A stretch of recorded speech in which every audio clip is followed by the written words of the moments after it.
Lockdown से पहले गीता के घर का नजारा कुछ ऐसा था कि रोहन ऑफिस जाता था और शिविन स्कूल। जिनके घर से जाने के बाद गीता काम खत्म करके बाकी समय आराम करती थी। लेकिन लॉकडाउन के बाद ऑफिस और स्कूल घर में ही खुल गए और इससे गीता का हाल वो तो आपको देखने में ही मजा आएगा।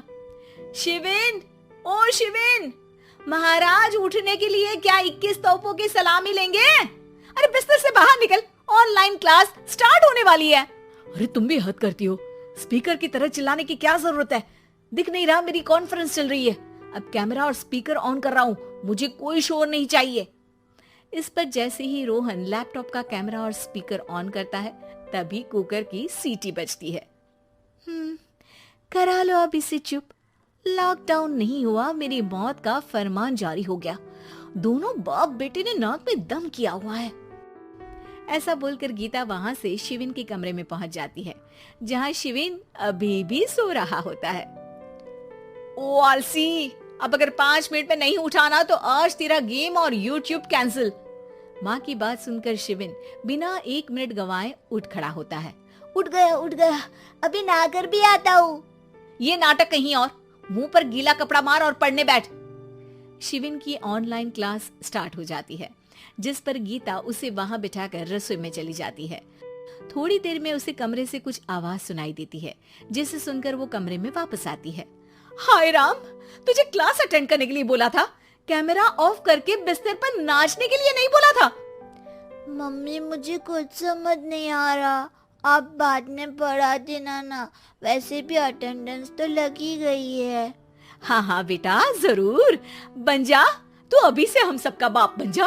अरे नहीं मतलब कहाँ से लाते हो इतना दिमाग, और पढ़ाई करते हुए ये चला कहाँ जाता है?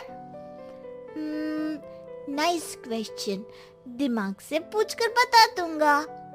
शिविन की बातों से परेशान होकर गीता उसे मारने के लिए जैसे ही आगे बढ़ती है तभी वो कमरे से बाहर भाग जाता है। अब शिविन आगे आगे और गीता हाथ में चप्पल पकड़े उसके पीछे पीछे पूरे घर में दोनों घूम रहे होते हैं। इसी बीच वो रोहन के पास पहुंच जाता है और शिविन को मारने वाली चप्पल रोहन के लैपटॉप पर जाकर गिरती है। ओए माँ! मम्मी, अब पापा को चप्पल मार रही हो? वो आज तक के रिपोर्टर, चुपचाप जाकर क्लास अटेंड कर ले, नहीं तो अगली तेरे पीछे लगेगी।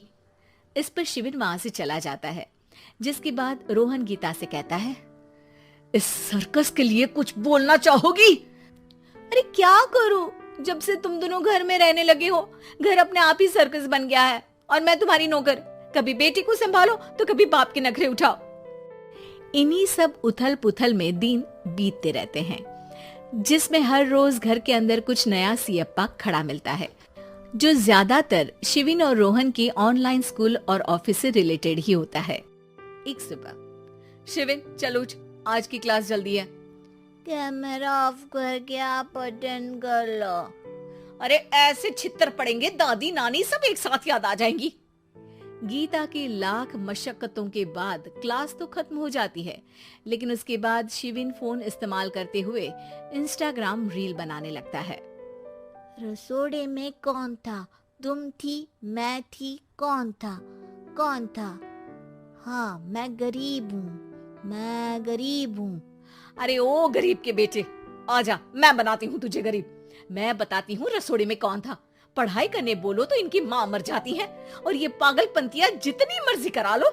गीता शिविन को डांट रही होती है, तभी रोहन बीच में बोल पड़ता है। अरे बच्चा ही तो है, इतना गुस्सा क्यों कर रही हो? बेटे का साथ देने की इसी एक कोशिश में अब शिविन के साथ साथ रोहन भी गीता के गुस्से की सूली पर चढ़ जाता है। अगर बेटे पर इतना ही प्यार आ रहा है तो इसे क्लास अटेंड क्यों नहीं कराते, इसका होमवर्क क्यों नहीं कराते? उस समय तो बहुत जल्दी मीटिंग आ जाती है, वो काम मैं करूं और यहाँ इस बेफिजूली की चीज में तरफदारी करके बन जाओ महान। हे भगवान, कोई तो इनके ऑफिस और स्कूल खुलवाओ, मैं इन्हें और घर में नहीं सह सकती। अरे कुछ और मांग लेती, क्योंकि तुम्हारी ये विश इस साल तो पूरी होने से रही, कोरोना। हाय नास बेटे ने जिंदगी ही बर्बाद कर दी। खाए कोई पचाए कोई, कल मुझे चुन चुन कर सबको मेरी बद्दुआ लगेगी। उन्होंने दुनिया का और इन बाप बेटे दोनों ने मेरा जीना मुश्किल कर दिया। गीता वहां से चली जाती है, जिसके बाद रोहन शिविन से कहता है, अरे तुम्हारी मम्मी इतनी भड़की हुई क्यों है? आपकी वजह से पूरा समय घर में रहते हो और उस पर कोई काम कराने की जगह बस ऑर्डर देते रहते हो। अच्छा बेटे, सारा इल्जाम मुझ पर? पूरा दिन तो वो तुम पर ही चिल्लाती है। हाँ, मतलब दोनों का 50-50 है, कुछ करना पड़ेगा। वो कहते ना, make the best out of worst. I have an idea. वैसे तुम्हारी माँ सही कहती है, बहुत जुबान चलाने लगे हो, कम बोला करो। अगली सुबह रोहन और शिविन अपनी गलती को सुधारने के लिए गीता के उठने से पहले घर का आधा काम खत्म कर देते हैं, जिसे देखकर गीता खुश हो जाती है और फिर बाकी बचा काम वो तीनों मिलकर पूरा कर लेते हैं। जिसके बाद अब वो सब मिल बांट कर हर काम में एक दूसरे की मदद करते हुए लॉकडाउन का मजा लेने लगते हैं।